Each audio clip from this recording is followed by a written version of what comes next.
Huh.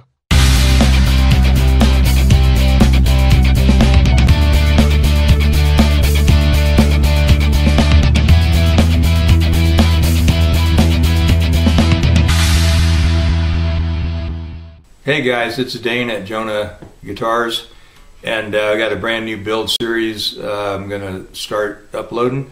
It's about this guy right here, the GECKO, and all of the whole process of building will be covered. It's going to be a very complete series. So I hope you join me, and we'll see you there. All right, we'll start this segment in a kind of a weird shotter. This is a piece of 60 grit paper just stuck to my bench, and in between cutting in the brass tube side dots, I'm just grinding the end down and then taking it and rolling it on here as I rotate the brass. Just chamfer that end a little bit, and then that will help me get it back in the next hole. Now I am rotating you back over to where we were here. There we go. Got a fairly extreme close-up on this. So here is the one that I did, the first one. Dark area around this is just not being completely sanded out flush yet. If you look closely, you can still see that there are tool marks on the edge of the fretboard, so it has a lot of sanding to go from this point. So that's just, you know, down to the top of the board with the file, the fine cut file. So slide up to the next hole. You can see the little geckos scurrying around there. Anyway, trying to rename this the GECKO rather than the 9-string. So I'm just going to pop that in the hole, hammer way up here where you can't see it, and just tap this in.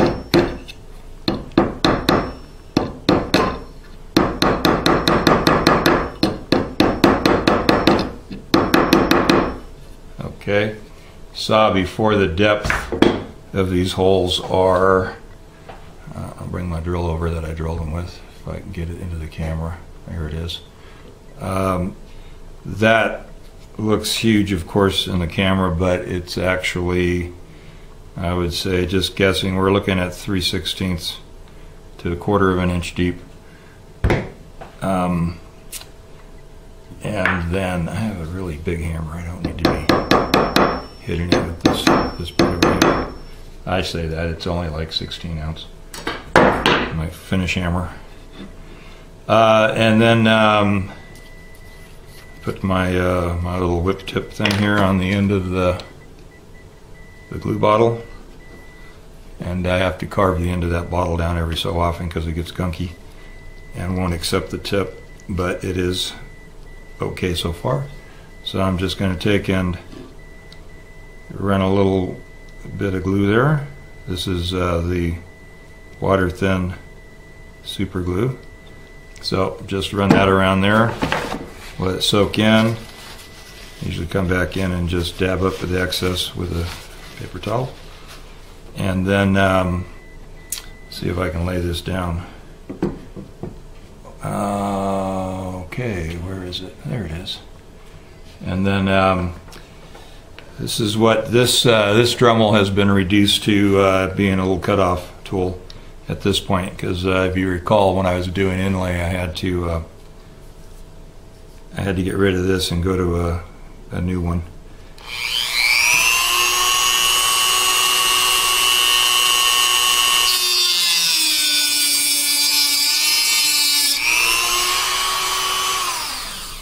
Fortunately, I said unfortunately, you can't get straight at it, and so it cuts at a slight angle, which isn't a huge deal. But so I'm back over to that piece of 60 grit, grinding the end back down to square to the world, and then flip it up and go to the next one, and again tap it into the hole.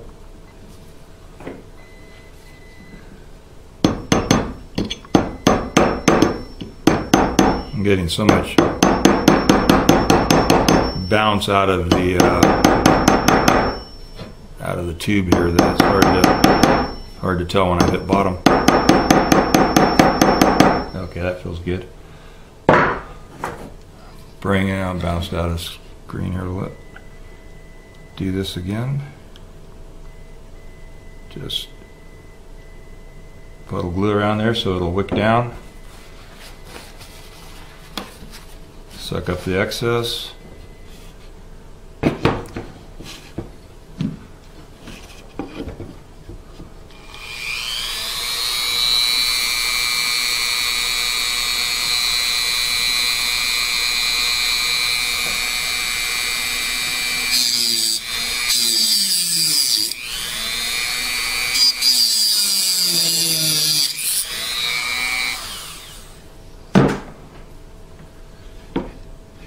Obviously, I don't want to get too close to that. It just makes for difficulty. If I shouldn't say difficulty. It'll create more work if I accidentally hit the fretboard with the grinder or the screw holding the disc on. Once again, I'm squaring and chamfering the end of the tube for the next hole. And pop it in.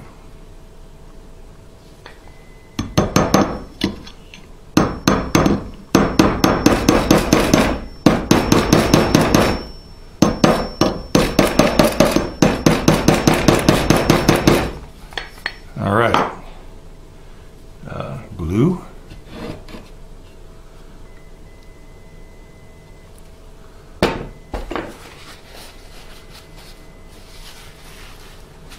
Give it a second to wick down.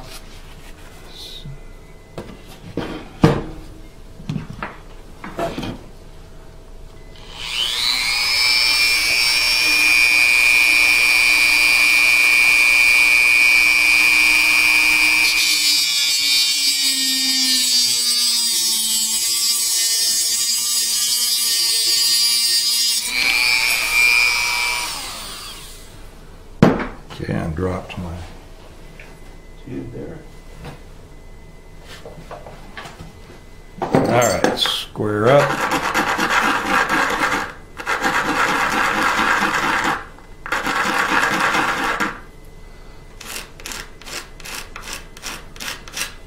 Alright, so that's ready for the next one. I'm going to, I'm going to file those down a little bit before I put the ebony in. Put my stuff away. I tried to clean up a little bit. And so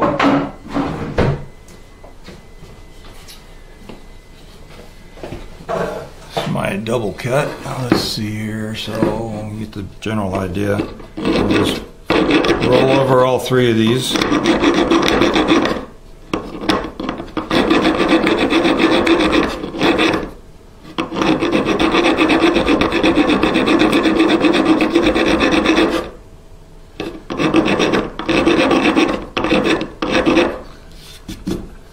I'm not trying to get flush to the board. Just want to get a little lower so that I know when I put my ebony in. I have a little teeny stick ebony here. When I put my ebony in, it's going to be far enough into the hole that I don't have to worry about it getting hung up and not going all the way in and daylighting on me or something. It should go all the way down, and that's what I'm shooting for. But it's kind of a blind venture here. I don't really know what's going on down in that hole. Now, just for kicks and giggles, I am going to, I am going to just, I don't have my visor on and I should. I'm just going to drop a little bit of glue down the hole so that it goes down into the hole and glues the bottom of the tube in.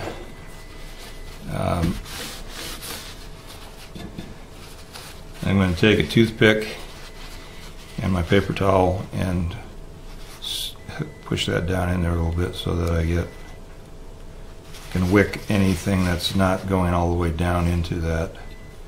I want to leave the hole open, in other words, for the ebony to go into. Okay, and then stuff paper towel in there and get it glued in the hole. Not a good idea. Okay, we're open. You can feel it with the toothpick that we don't have any obstructions. Okay, and then we have this little. I'm going to split a longer piece off when I get really rolling here. When I get up to speed, I got this piece of ebony here that I'm splitting this out of, and you can see here the end of this split. Oops, is where this came from, and did the one hole, and so has to happen is pretty much just whittling. And I don't have my visor on right now. I need to do that so that I can see how narrow I'm getting. It's easier to get it down, fairly easy to get it down to size, but it's more difficult to keep it round, and you don't want to end up with a flat side showing. Okay, now I can see again.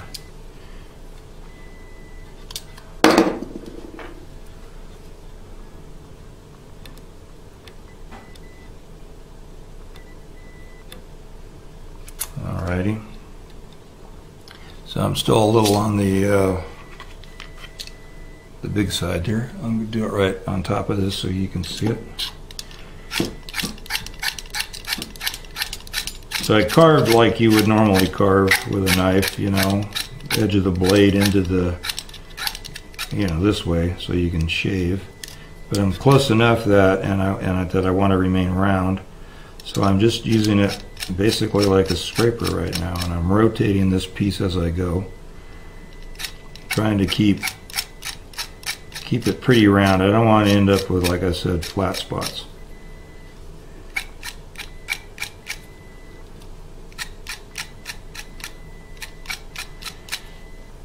This is probably as good a place as any, unless I do a separate video altogether. And of course, well, actually this video is going a long ways out, but thank you for the new subscribers. I'm up over 120 now, and by the time this comes out, with any luck, it'll be a lot more than that.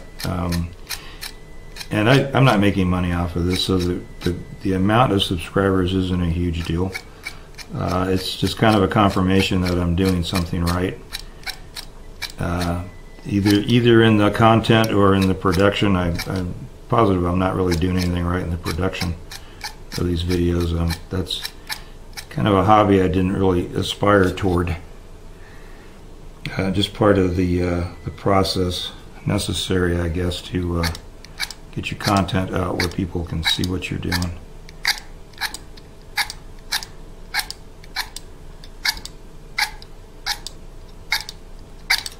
I do have a Facebook page just under my name. It's Dane Nichols. I need to make I don't know what they call it, a commercial page or whatever, of just the guitar stuff.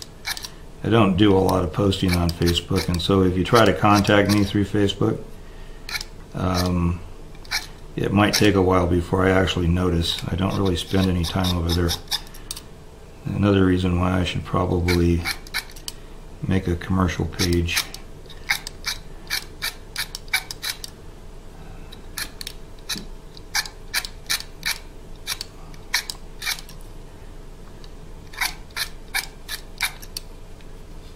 Okay,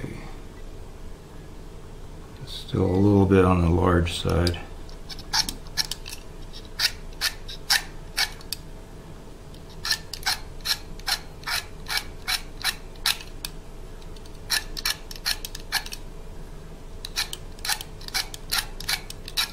Oh, I should have done before this even is taken this little countersink and make sure that the opening to this hole is clear. I don't want to have any burrs from the cutting off or the filing of it, messing with my roundness here.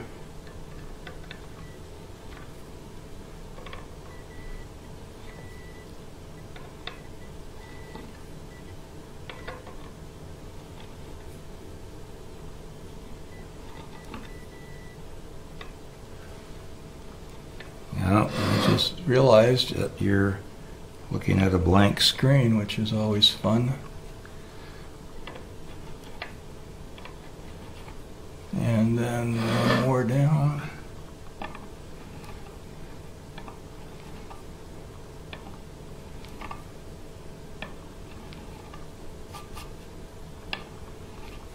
All right, so let's go back.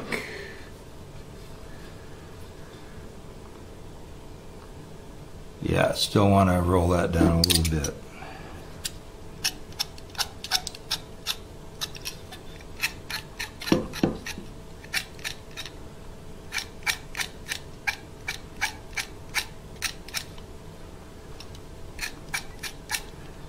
Now, if I stay just slightly oversized, and as I drive this in, it is going to just peel the excess off and you know, create a round plug as it goes in. It's basically how dowels are made. You take a piece of wood and you jam it through a hole that's smaller than the piece of wood, and on the other side emerges a dowel. However, I don't want it to be so big that it snaps off before it gets far enough in to do the job.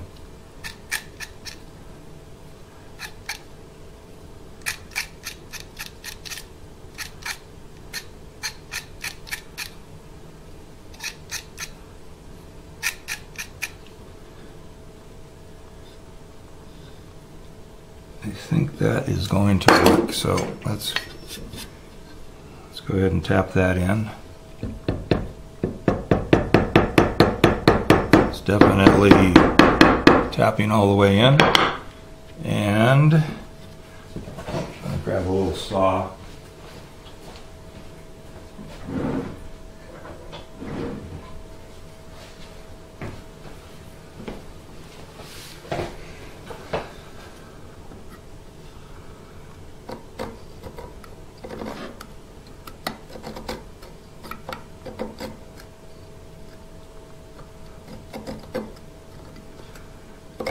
Notice I'm just cutting on the pole, which is not the way this saw is designed to cut. I don't want it to just fracture or rip anything out. I can go both ways now. You can tell when it's catching differently. And I'm being extremely slow on purpose here. I could have scored it with the razor blade and snapped it, but that would could possibly cause the grain to snap off below the surface where I want to finish up at. So I don't want that to happen. And okay, it's a little bigger this far up. So once again, I'll throw all them in frame. Here we go.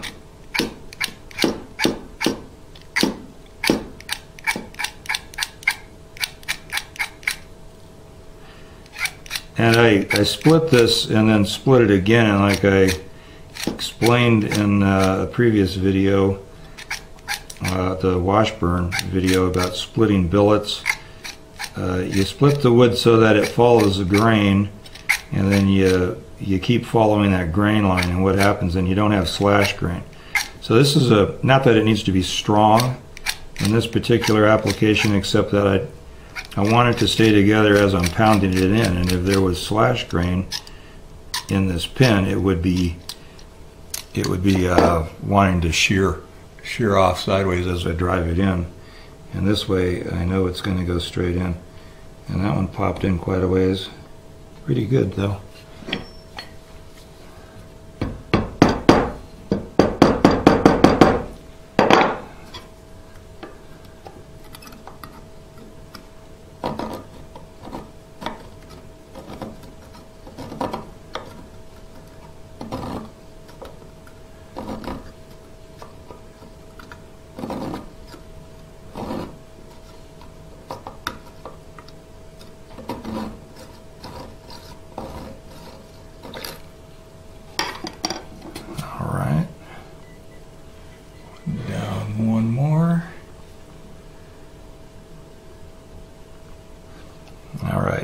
that is definitely fat now.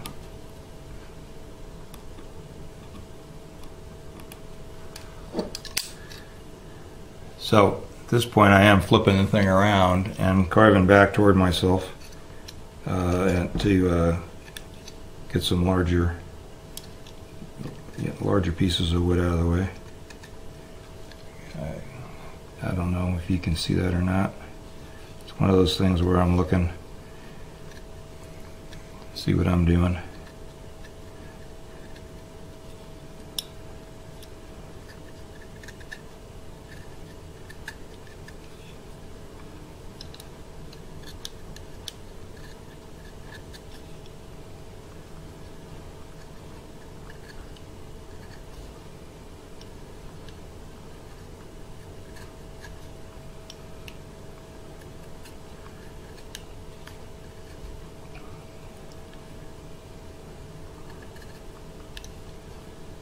So right now I have to determine whether or not this is, yeah, I'm going to make the determination. I have to whittle that down a bit more, and you guys know what's going on here. So what I'm going to do is back up here a couple holes. Just going to go ahead and do the wick some glue in there again, right on top of that. Let it wick down inside there, and glue all that in, and like I said, let it soak in a little while, and then this one looks like it's soaked in already. Dab that off. Then after I get all of these, all of them all the way up the board in, that's going all the way up there, I will have done all of that same exact process, which you've just seen, and then I'll file them all down flush like this very first one over here. And then after the neck is carved, I like to bring my carve up past my fretboard, right, so that I've got radius all the way up, not just radius to the bottom of the fretboard and then a square edge. And this, I don't know if I've talked about this or not. I'm really thinking I want to do a pretty solid V on this neck. Really, me personally, and it's a spec guitar, but me personally, I'm really liking V carved necks lately, and I want to do one. And I may do V carve that's asymmetrical, so you have on this side, this would be the treble side, on the other side, a little less meat on this side of the neck than on the bass side of the neck. So you have, I'm not in screen, I don't know where I was when I said all that. Anyway, on the treble side, a little less meat than the bass side. And that way when you wrap your hand around the neck, you have a little better access. But just a straight up, totally symmetrical V carve I think would be a sweet thing. So I may just do that, or I may go asymmetrical, I don't know. We'll see. Thanks, guys. I'll bring you back in when there's something else to see.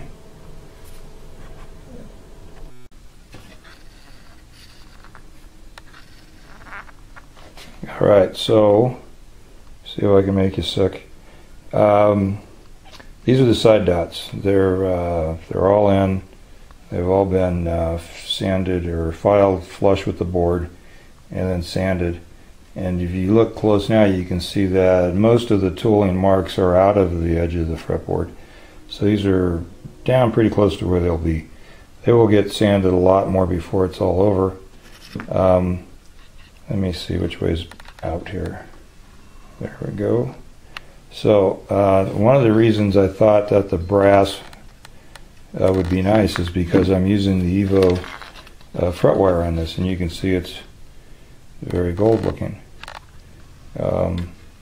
So we got the gold, I don't want to be a little too far, the gold fret wire with the brass or goldish